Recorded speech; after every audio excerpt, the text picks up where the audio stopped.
Good evening, good afternoon, good morning, ladies and gentlemen, whatever time of day you're watching this. Welcome to another episode of Epic Live. I am your host, as always, athletic and event coordinator here at the Epic, J.J. Jefferson. And for those of you that have been tuning in over the past few weeks, we've been building up on the road to destiny. And today we have the final stop on that road. And joining me for this episode, none other than the final boss, Mr. Exodus Prime. X, how you doing today, man? I'm doing awesome. How are you doing, JJ? I am doing well, man. Looking forward to having you on the show, getting to talk all about your career. And like we talked about, destiny is on the horizon, man. We're just 2 days away. Kind of what's in your mind? How you feeling? Man, I'm feeling great, man. You know, it's just, honestly, it's business as usual. You know what I mean? 4 years straight, every weekend, I've been going. I've been in and out of NPX, but, you know, March 16th in a couple days is a big one. You know, I got Chris Bay, TNA, Impact Star, you know what I mean? And we've actually met once before, and that was in tag team action against him and his partner, Ace Austin, versus me and JD Griffey. So I'm really excited to get this one-on-one with him. I'm excited for you, man, and you kind of touched on it. You know, you've been a staple at MPX for quite some time now, and, you know, being able to see where you started to where you are right now, you could say you're almost like a veteran of MPX because, you know, you've got your heels that are going to get the boos, they're going to get the jeers of the crowd. You've got your faces that are going to get the love and the support of the addicts. But for you, man, it's like even when you're not announced on the card, if you just show up, the place goes crazy. So how do you feel knowing that you've been around MPX, you've been around a lot of the big moments, you know, the MPX title, you've been MPX Addicts champion, Purple Reigns, Destinies, Texas Rumbles, but this particular Destiny happening at the Epic is the biggest one in the history of MPX. So how do you feel? I mean, like I say, I'm excited. You know what I mean? We're finally able to do a show outside of the normal NPX event center. And we ran a few Revolver shows here, and it's been awesome. Not terrible. The turnout has been incredible is what I meant to say. And so I'm really excited to feel the energy of the NPX Addicts, you know, this Saturday. Yeah, for sure, man. And you kind of brought up the Revolver shows, and that was one of the questions I wanted to kind of touch on with you because you've had a really good streak here with Revolver. You know, the first time they came around, you got the dub. The second time they came around, there was the multi-man battle royale. You got the dub. Most recently, unfortunately, you didn't get the Revolver title, but you've put on a show every single time you've been here at the Epic, and this weekend, you're one-on-one with Chris Bay. I mean, you talk about everything that he's done. TNA superstar, one half of ABC, one of the hottest tag teams on the planet, and now you guys are getting ready to go one-on-one on a show where there's not a lot of that superstar caliber talent coming in because this is the homegrown show for you guys. This is a MPX run show with a handful of that pro talent. So for you, how do you feel seeing MPX kind of on the map for this show? I'm very proud of MPX, even more so proud of, you know, all my peers that I get to work with day in and day out. As far as the stars coming in, one thing they got to understand is they coming in on our turf, right? Here we're the stars, right? They're visiting our home, right? So, but we're going to make them feel welcome, and we're going to make them work. You see what I'm saying? So, as far as how I feel about wrestling Chris Bay, like I said earlier, it's business as usual. I've been with the stars. I've been with the high caliber, and I feel like I'm one of the best of them myself. So I'm ready to see, you know, to go ahead and just test myself against Chris Bay.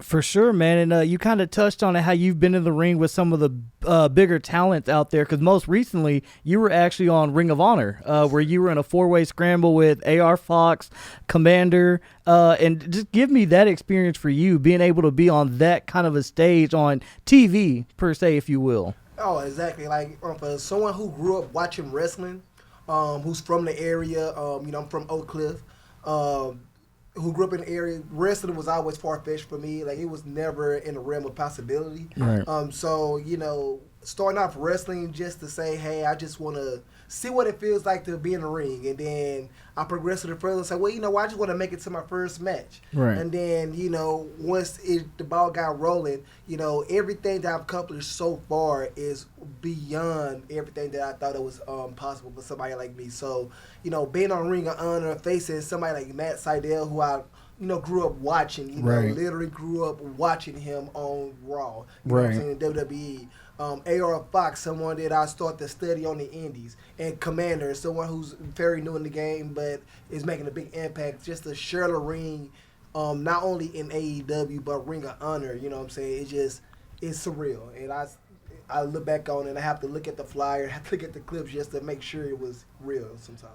No, man, I definitely understand that feeling, and you kind of touched on flyer, and we have a flyer that we want to put up here on the screen for the audience right now because Destiny is on the horizon. We are 2 nights away from the biggest show that MPX has put on ever, not just at the MPX Event Center, but as we've touched on before, bringing it out of the MPX Event Center here at the Epic. And when you look up there on the screen, a lot of these guys you've actually had the honor of sharing the ring with, whether you guys were tag team partners, such as Civil Disorder with Kari Wright and Gabe Wilder. You may have been across the ring from a handful of these guys like Tatum Manning, those feuds you guys had over the MPX title with Tommy Becker. Feuds that you guys have had, but just seeing that talent on the screen and seeing the flyer, knowing that it's around the corner, give me kind of your takeaway. What are you expecting out of this Saturday night? First and foremost, I'm expecting to walk away with the dub over Chris Bay. And as much as me and Kyrie may disagree in our complex and storied history may go, I still hope him the best in his match. As much as I've disliked Tatum in the past, in our epic feud, some people say it's the Rock and Austin level sometimes, but I also hope him the best in his match. When it comes to Tommy Becker and Aaron the Eagle, it doesn't really matter in that because I kind of missed that MPX title being around my waist. You know what I'm saying? So either or it doesn't matter to me. And as far as the rest of the card, I just hope that everyone can just put on their best performance as they possibly can, and just to show not only Texas and the surrounding areas, but the world that MPX is one of the best weekly shows in the world. For sure, man. MPX is definitely one of the best weekly running shows here in the state of Texas. And I know for sure, we have another flyer that I want to get put up here on the screen because we've talked about it multiple times. To me, this is definitely one of the marquee matches that stands out on the card.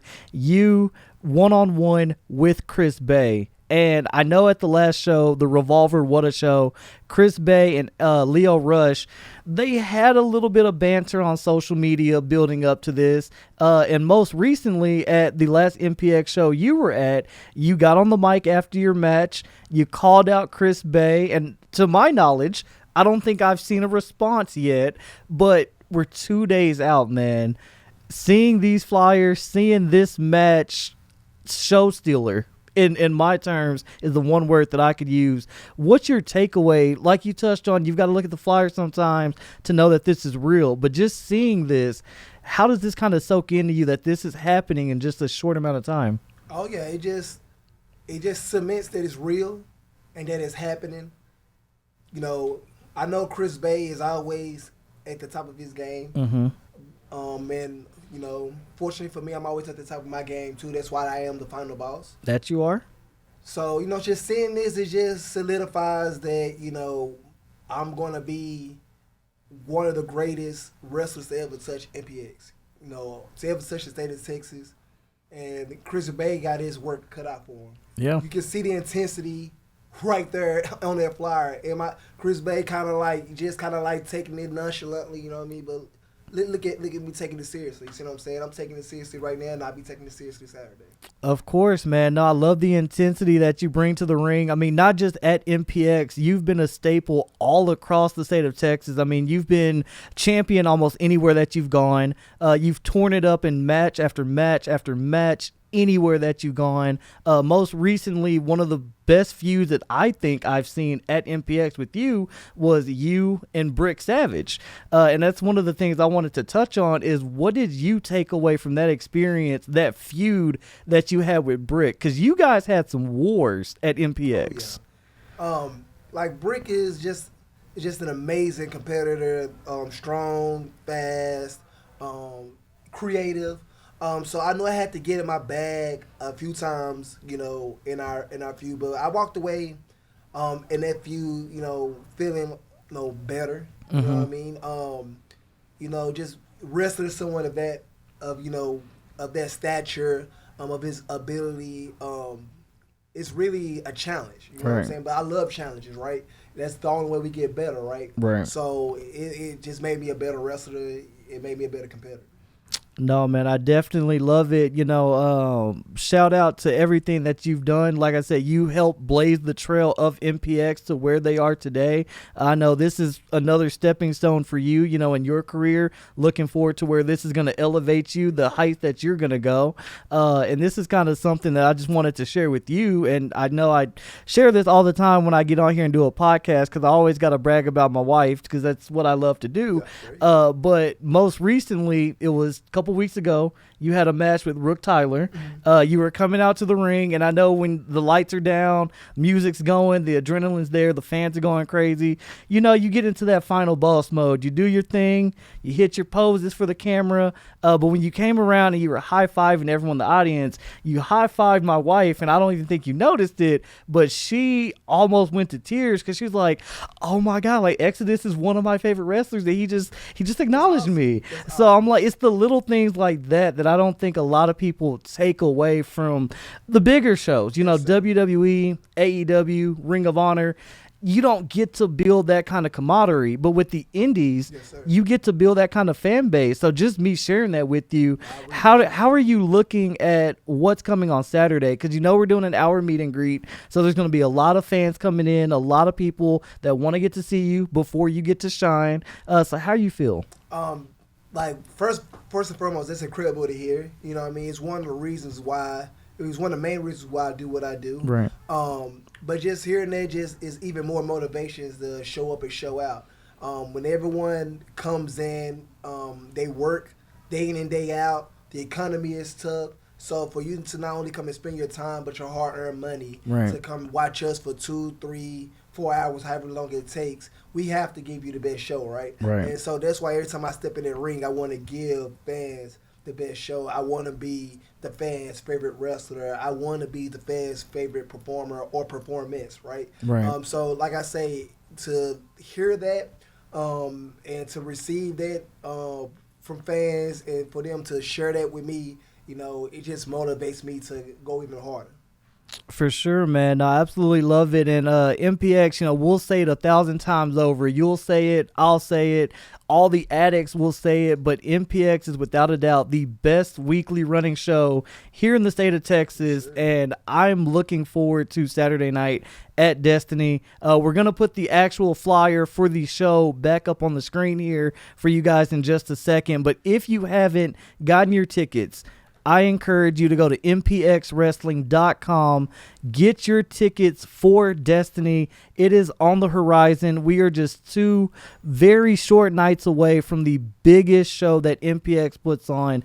And the final question that I kind of have for you about Destiny, just recently announced, we've got a hardcore tag team match that's taking place. Mr. Legs and Sky De La Cremosa against the TWC, Brother Kaimi, and Dataville. And you've seen it with the Revolver shows. There's been broken doors. There's been chairs. We've seen some tables. Do you think things are going to get a little extreme Saturday night in that hardcore match? Listen, whenever you put Sky De La Cremosa, even in a normal match, somehow it turns hardcore. So when you just take the reins off and put hard, and especially with the angst that everyone has felt towards the TWC, I think it's going to get pretty violent, and I must say that I'm glad that I'm not in it. You know what I'm saying? Like, I like normal wrestling. Right. I leave that for the hardcore people. You know what I mean? So, You know, best of luck to everybody that's involved. You know, but that's pretty much Sky De La Cremosa's playground, and he's gonna have his way. So. Definitely excited, and I know you touched on the angst with the TWC, so that kind of just triggered something in my head because not too long ago you were actually on the receiving end of a beatdown from the TWC, which I know you haven't had a chance to get in there and mix it up with some of those guys yet. Jet Black, I mean, you wiped the table with him, but down the road, seeing the dissension, the cracks starting to form, are you looking at trying to get your hands back on, maybe Kari, maybe Demo, Kaimi down the road after Destiny? I got a question. What you got? Do anybody in the TWC hold any championships? They do not. But so Demo is in a match for the Addicts title, so he could after Saturday. So you listen, I done beat Demo, I done beat Kyrie several times. Like I done beat, pretty much everybody in TWC. Right. I beat their boy Jet, so it's really no point of me backtracking, right? Right. Like sometimes you gotta let people feel good. Right. Because some people don't have much, right? So let them walk away. Oh, I got to beat up Exodus. I'm good because I'm on to bigger and better things, right? I'm wrestling Chris Bay. There we go. And now they got to fight for their lives in a hardcore match. That is very. So why would I have? What I got to do? No, that's true, and you kind of touched on fighting for their lives, and I hate to play spoiler here, but last week at the show, it was kind of announced by Nicholas Caldwell that somebody may be lurking in the shadows for that Kari Wright Zachary Wentz match, and they hinted that the name of the star is in Kari's song, and all week long, me and my friends have been trying to piece it together because, run for cover. You're looking at a Savage. I personally think Brick is going to be that third entrant, and if he is, R.I.P. Kari and Zachary Wentz. I'm sorry, not sorry, but I think Brick is going to have his way in that match. And you agree? I agree. I don't know who's back there, but I would say is that I'm always hoping for the worst for Kyrie. Hopefully it's Brick. Hopefully it's like a bag of bricks. You know what I'm saying? I don't know, but I just hope that Kyrie, hold on, let me take that back. I hope the best for Kyrie. I hope he wins his match, right? Right. But I hope he, get his comeuppance afterwards. You know what I'm saying? See, he as much as I hate Kyrie, he works hard. Right. He's like that little brother that you have. He's like a half brother, and but you don't really get along with your mutual dad, and his mom's kind of like a B word. You know what I'm saying? Right. And he kind of like both of them. I see it. You forced to love him because he's blood, but you really don't like though. Him, you know what I'm saying? I feel so that. That's me and Kyrie's relationship. So I hope the best for him, but in the worst way. Okay. Hey, I love it, man. Definitely, looking forward to Saturday night. Thank you, X, for taking the time to come out here, for being here. Looking forward to seeing you steal the show with Chris Bay Saturday night. Again, for all of you out there listening, we've got 2 more nights until the biggest show happens here at the Epic. I almost did a Jamie Aller there because Jamie Aller's been calling it the Link for the past 3 weeks. But we are going to be at the Epic on Saturday, March 16th. Get your tickets at mpxwrestling.com. Come hang out, have a good time, see the stars, not just of MPX, stars from around the world, stars of tomorrow as well. Can't wait to see you guys there on Saturday night. X, do you have any final words for the people before we wrap things up? Oh, yeah. Just go ahead and get those tickets. Make sure you follow me on all my socials at The Mass Exodus on Instagram and Twitter, and Exodus Prime on Facebook. Follow my music on Spotify, Apple, wherever you like to stream music under my real name, Miguel Starks. That's M-A''G-A-Y-L-E, Starks, all right? I have multiple albums. I have one in the works. Go listen to that. Give me those numbers so I can make me a little bit of money. And, I'll see y'all at Destiny. Yes, sir. We will see all of you at Destiny, and we'll see all of you on the next episode of Epic Live. Thank you for joining us. Until next time, have a good evening. Peace.